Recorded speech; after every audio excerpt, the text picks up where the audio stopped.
Coming to you from the Pacific Northwest, you're listening to the Mythic Radio Podcast. The first time it happened, I was sleeping and woke up because I felt a hand on my leg and I realized that I couldn't move.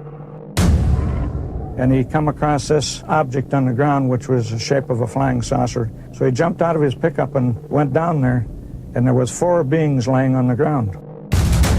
When I raised my head back up, I was turning my head, and out of my peripheral vision, I seen something hop to a tree. And it was tall, about 7-8 foot tall, and it was black, real hairy, like a gorilla.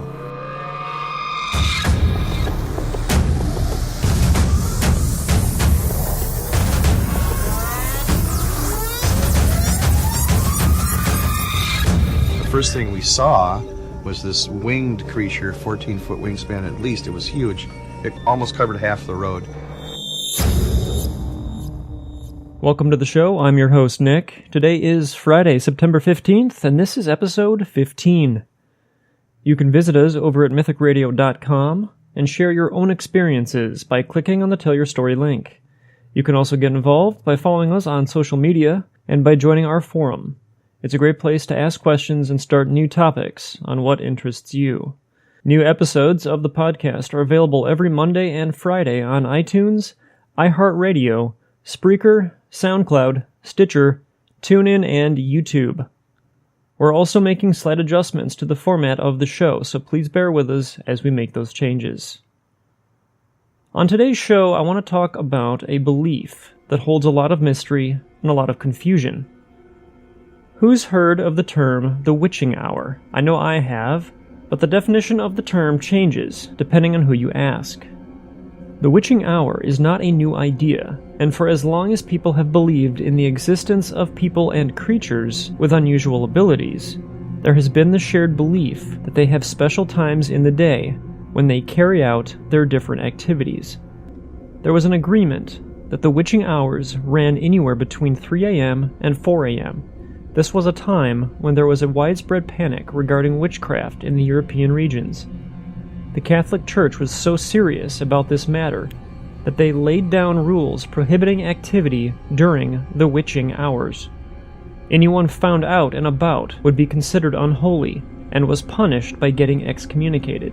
Any women out at these times of night would very likely be accused of witchcraft.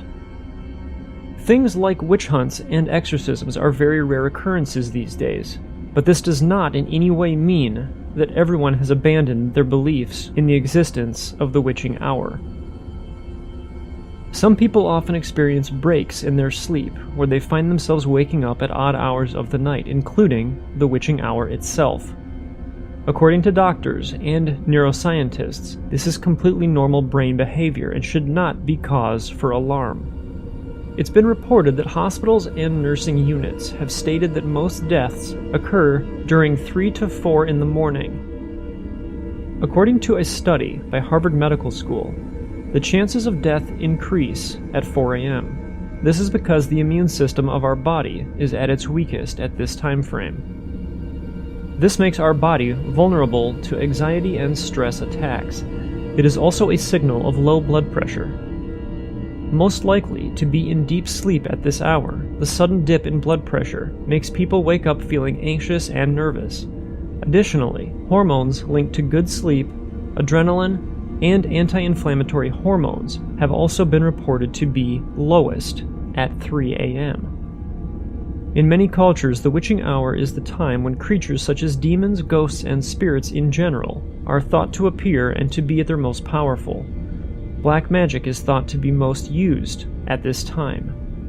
Many ancient witchcraft masters used to awake and perform spells, hexes, and other occult or satanic rituals during this hour.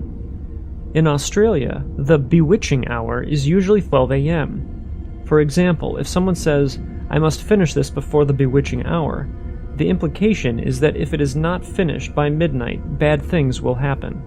12 a.m. is also called the midnight hour and is believed to be the time when magic practitioners would cast their strongest spells and hexes due to it being an in-between time. It is separate from the period of time known as dead time, which lasts from 3 a.m. to 4 a.m. when there are no Catholic church services.